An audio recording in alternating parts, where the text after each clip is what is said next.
Hi friends, welcome to my channel. Friends, in this video, we'll see that how to write your CS2 paper. What are the important points for your CS2 exam? Because you know the content, but how to write and where to write, that is very much important. Okay, so we'll see these 10 points which are very much important for your paper. As we saw that you have to attempt every question. This is very much important because अगर किसी question का misprint हुआ है, कुछ wrong है, so if you are attempting that or you have put question number, so that will give you the complete marks if it is wrong. Questions अगर बड़े हैं, लेंदी हैं, आप 2 बार पढ़ो. अगर आपने पूरा सिलेबस अच्छे से पढ़ा हुआ है, सो डोंट थिंक कि ये कहीं बाहर का है. क्वेश्चन सब आपके बुक के ही हैं, टीपीएस के ही होंगे. सो read it properly, read it twice. ऐसा नहीं होना चाहिए कि आप बाद में सोचो कि ये तो मैंने पढ़ा था. Okay, so read it twice and solve question wise if possible. Question wise आप सॉल्व करो. आपको पहला सॉल्व करना है, second, third, fourth, fifth, whatever you want to solve first, please solve it. There is no compulsion that you have to solve the first one first. Okay, but when you are solving any question, just complete that question in continuation. Okay, if you don't know one of the topic from that part, so just leave page there but don't skip to some other pages. Okay, because it will make mistake while calculating your final board marks. Okay, अगर आपको answers नहीं पता है तो बस आप वहाँ पे स्पेस रख दो. ठीक है, but right at a particular place. जहाँ पे आपने क्वेश्चन नंबर 2 स्टार्ट किया है, 3 स्टार्ट किया है, उसी कंटिन्यूएशन में आपको 2 और 3 फिनिश करना है. So leave space. Question numbers आप प्रॉपरली एंटर करो. अब CS2 में प्रॉब्लम क्या होता है, when you are going for programming section, so there you are having ABC or ABC, and here in CS2 every program is same, like starting from the location or move. Okay, तो इसलिए आपको क्या करना है, according to the M. आपको कोई short M अगर समझता है कि इस प्रोग्राम का एम सब्ट्रैक्शन है, मल्टीप्लिकेशन है, ट्रांसफ़र है, रिवर्स है, so just mention that aim and specially write there A B. आपने कौन सा सॉल्व किया है, आप वो चीज़ पूरा लिखो. ओके, बिकॉज इसमें जो मिस्टेक हो सकती है कि अगर आपने ए बी सी मैंशन ना किया हो और उसका शॉर्ट टाइम मैंशन नहीं किया हो, तो आपने कौन सा सॉल्व किया है ये चेक करने में प्रॉब्लम होती है. CS2 में डायग्राम्स बहुत सारे हैं, so please draw it with pencil. Don't go for pen for drawing any diagram. Okay, pin diagram I hope आपने वो स्टोरी से पूरा बाय हार्ट किया है. नाउ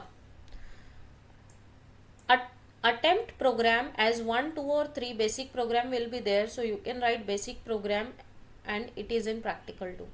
तो आपके प्रैक्टिकल में जितने 12 to 15 प्रोग्राम्स लिए हैं उसी बेसिस पे आपके प्रोग्राम्स रहते हैं, but there are variation in CS2 programme.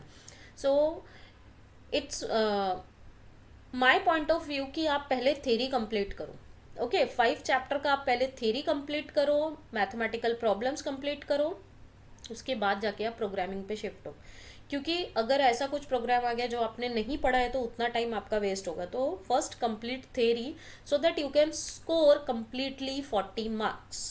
Okay, and अगर आपको कोई ऐसा प्रोग्रामिंग वे पूछा है where you have to write down the comment separately for 2 marks, so while mentioning this comment mention semicolon first. Okay, तो आप जब भी कमेंट्स लिखोगे आप इतना ध्यान रखो कि मूव ए कॉमा एम है तो you have to write down the semicolon first, then you have to write down the meaning of that command. Okay, so this is very much important. And in pin diagram think first where to put bar और the symbol, bar symbol. ठीक है, तो pin diagram में selected जगह पे ही bar है, so keep in mind that where you are having bar. ये डायग्राम ड्रॉ करने में बार का मिस्टेक बहुत होता है, that where to put bar. So these are very much important. And one more point to remember, that there is much more confusion between generic microprocessor and internal block diagram or block diagram or functional block diagram. Okay, तो will see first chapter से जो आपको है सबसे ज़्यादा important वो आपको पढ़ना है flag. Okay, properly you have to draw for 8 bit. Diagram is compulsory for flag interpretation. Flag interpretation is very much important. और you are having theory for flag, उस टाइम भी आपको फ्लैग ड्रॉ करना है, या तो इंटरप्रिटेशन है तो भी आपको फ्लैग ड्रॉ करना है. ओके, इंपॉर्टेंट डायग्राम्स जिसमें डायग्राम है generic mu P, internal block diagram and 40 pin diagram. There is no need to do micro computer diagram. Okay, if you will see, if you are having confusion that what to draw in generic and what to draw in 8085. Okay, so where you are having HL, BC, DE all pair, that is internal block diagram. ALU सब कुछ है यहाँ पर, और लेकिन यहाँ पर HL, BC, DE incrementer, decrementer is there. That is internal block diagram. Functional block diagram. Okay, तो ये और block diagram simply of 8085. So that you have to draw when you will see 8085 in question. अगर simply generic microprocessor लिखा है तो generic micro processor ही आपको draw करना है. Okay, with timing and control unit जो पूरा मेंशन है वो. Meaning of all the blocks, ये एक कंपल्सरी चीज़ है जो आपको 4 मार्क्स और 3 मार्क्स के लिए पूछ सकते हैं. Meaning of all pins, and the most important and compulsory question, that is interrupt. Interrupt is asked in every exam without fail for 3 to 4 marks. Okay, see flag interpretation इस तरीके से आपको लिखना है जिसपे 1 mark is for this diagram. ठीक है, so you should know that when it is having sign flag कब 0 होता है, z फ्लैग कब 0 होता है, सारे फ्लैग्स के लिए 0 1 कब होता है. For the second chapter, instruction groups जो मैंने पढ़ा है वो तो मैंने सिर्फ 3 ही पढ़ा है, बिकॉज वही मोस्ट इम्पॉर्टेंट है. तो अगर एक आध दो कोई और ग्रुप के आते हैं so leave it, you will have in option. लेकिन ये 3 ग्रुप पे तो आपके प्रॉब्लम्स है, प्रोग्राम्स है, थ्योरी है, हर चीज़ है, and problem based on each of this commands. Okay, इसमें आपको कभी कभी 3 मार्क्स के लिए पूछते what they will give you, like move a, m and you have to find out the byte and mode. So such 3 instructions they will give you, and that will be for 3 marks. Board program, do it at the end. ठीक है, आप पहले बाकी theory problems करो, उसके बाद board programme सबसे and में करो. थर्ड चैप्टर से there is no diagram. Diagram means you are having just for flag and programming model, no particular or big diagram. Next is feature of all the given microprocessors in this chapter, और सबसे main is advance feature of Pentium processor. Flag you are having for 16 bit and programming model for 16 bit and 32 bit. Sometimes you are having programming model for 8 bit, okay, which is given in TPS. Please go through it. Programming model of 8 bit is there. Now from the 4th chapter, feature of all the microcontroller, feature of 8051, that is most important. and सबसे ज़्यादा important कुछ इस chapter में है तो वो है micro memory mapping of 8051 micro controller, 8051 micro controller. And अगर ये हमेशा 4 मार्क्स के लिए होता है तो 2 marks for diagram, 2 marks for theory. So both are equally important. Okay, difference between number of microcontrollers, but you have to write down the RAM and ROM for each microcontroller. Okay, so that will give you 1 mark.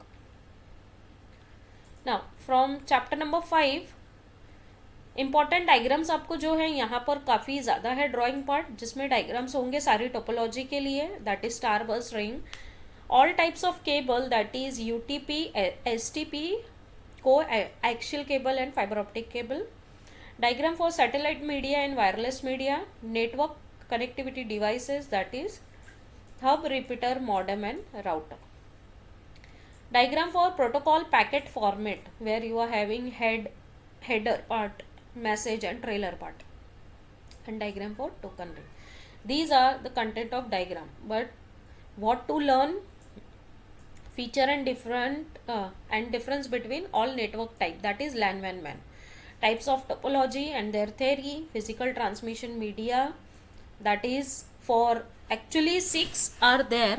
Sometimes it is asked any 4 and sometimes they are giving the points that which one you have to write down.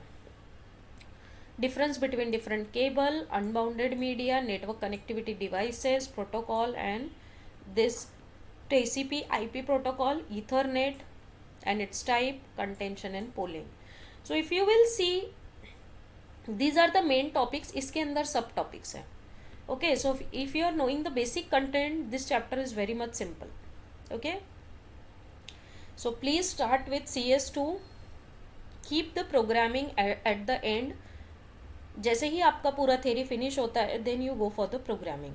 And if you are having any kind of doubt, please you can write in comment section. Okay, and next we'll start with CS2 programs, because I have given only 4 programs for CS2, so I'll start with the CS2 program. Okay, thank you class.